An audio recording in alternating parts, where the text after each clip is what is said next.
If you're out at a bar, a party, a social event, or maybe you're just at work and there's a woman in your office that you'd like to talk to, but you don't know how to break the ice, how to get her to approach you. I once heard that if you hit on a woman first, 90% of the time she thinks you're desperate and instinctively puts her guard up and rejects you. On the other hand, if she hits on you first, 90% of the time you can play it cool, lay back, and let her chase her way into you. So how do you get a woman to hit on you or to approach you first? That's what I'm going to cover in today's video. Hi, I'm Bobby Rio, and as a natural introvert, I could almost never get myself to approach a random girl at a bar or a party. So over the years, when I saw a woman I was interested in and I wanted to talk to her, I would try to figure out how I can get her to approach me. Now, there's a few benefits of this. One is that you don't have to grow a huge set of balls, which for some guys, it just doesn't come naturally. But on the plus side, even if you have the balls to approach her, when she approaches you, everything just goes a lot smoother because her defense isn't up, right? She doesn't have that guard up, that shield up.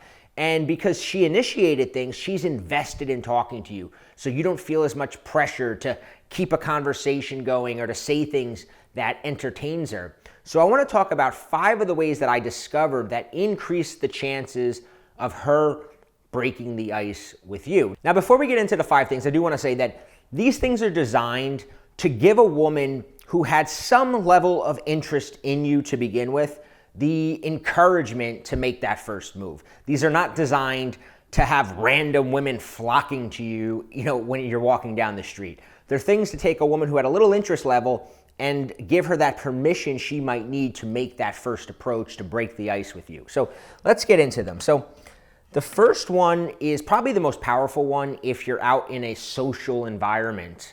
And I learned this one because when I thought back of the women that had approached me and started conversations, and I thought of the ways that it happened, this ranked on top. And what it is baiting her into eavesdropping. So what I noticed is that almost every time over the years that I was out at a party, a bar, and a girl or a group of women interacted with me or a friend that I was with, this is almost always how it went down. We were talking about something, we were having a conversation, an interesting conversation, and they kind of made their way over, and then eventually they kind of said, oh, and they included themselves in the conversation. So what I mean by bait, though, is that you want to be aware of this, because if you're sitting with your friends and you're talking about what woman at the bar you want to hit on, or you're talking about, last night's sports game, it's going to be really hard for a woman to eavesdrop into that conversation, or if you're having like a serious conversation about work. On the other hand, and I learned this back in the day when, from like the pickup artist day, where they talk about opinion openers. Opinion openers, if you're not familiar, is when you're asking questions like, who do you think lies more, men or women? Do drunk I love yous count? Like if you say I love you for the first time when you're drunk, does that count? When you're asking those kind of glorified, gossipy type of questions, right? This is kissing cheating. If you found a box in your girlfriend's room and it had pictures of her old boyfriend, how mad would you be? Like, this is this kind of thing that allows women to really jump in to the conversation. So in addition to using that, which I think if you're going to be the one to approach, those are great ways to do it. If you're having a conversation at a bar or a party or some kind of social event, you want to be conscious of the conversation you're having, because if you're talking about things like that, it's very easy for women to invite their way into it. You'll hear them, of course kissing is cheating, and then all of a sudden you can pull them in, start talking, and everything sort of happens naturally. So I say bait is when you're out with your friends, think to yourself, okay, if there's women around, what can I talk about that is going to increase the likelihood of one of them jumping into the conversation? It should be something fun. It should be something like kind of stimulating in the sense of opinionated, right? Is kissing cheating? Who lies more, men or women? Like those kind of things, people have strong opinions and they love to express them. And it's also a fun topic, right? It's not like politics or religion.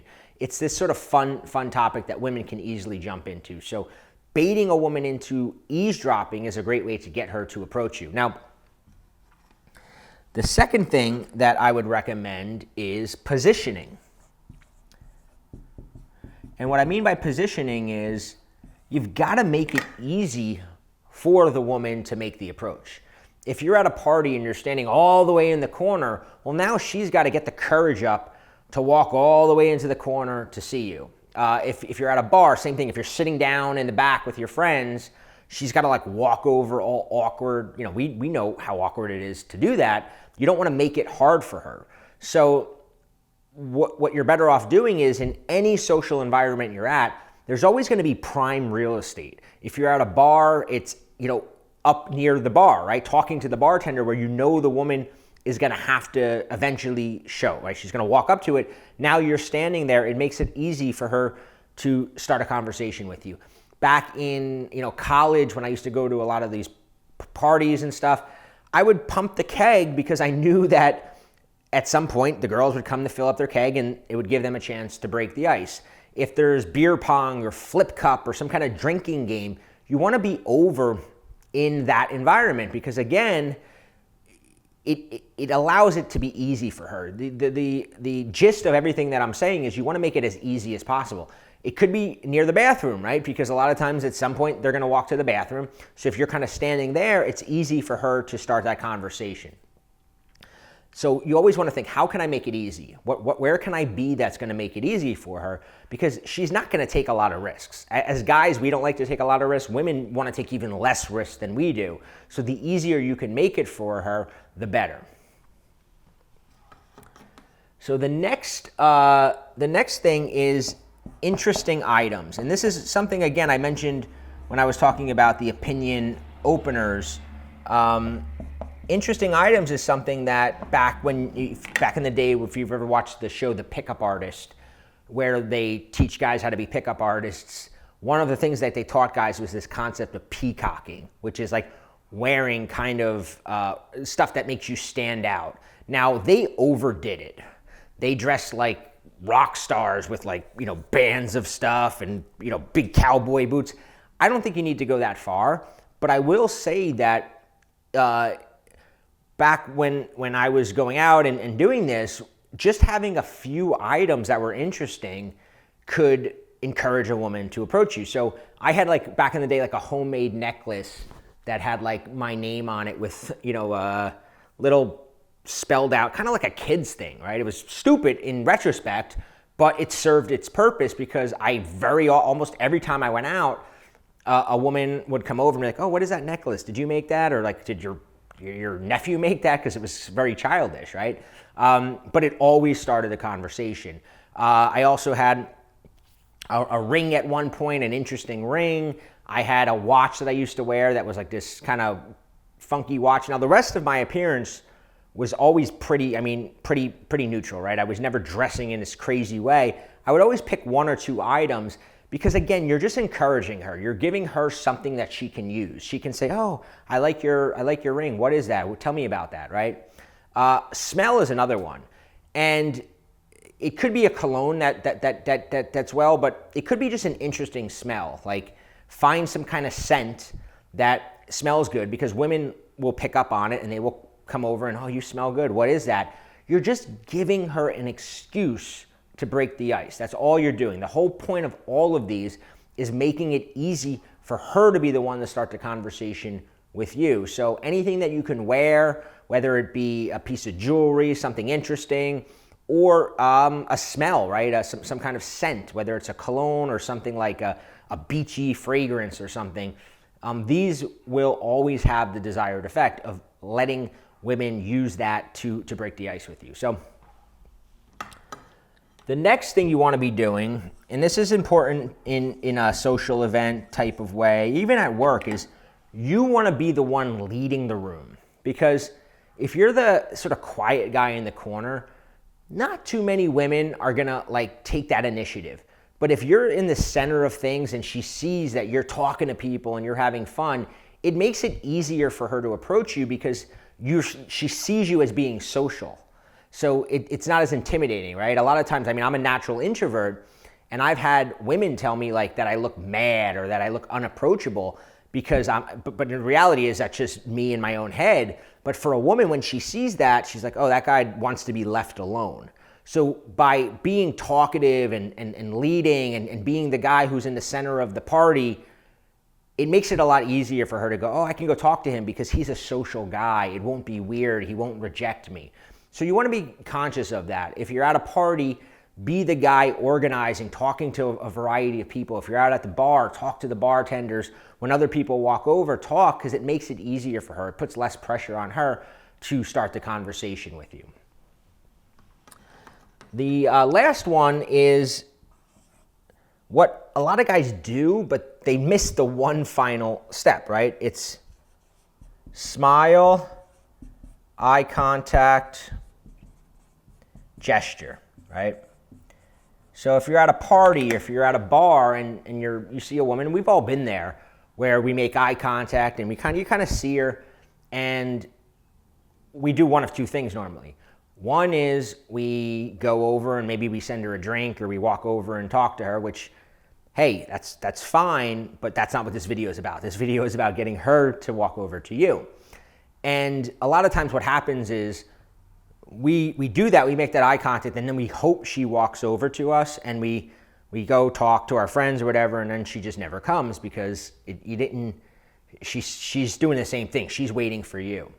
So one tiny thing that you can add to that, right? You see a girl across the room, she smiles, you smile, you just go like, come here, like just give her like a come here.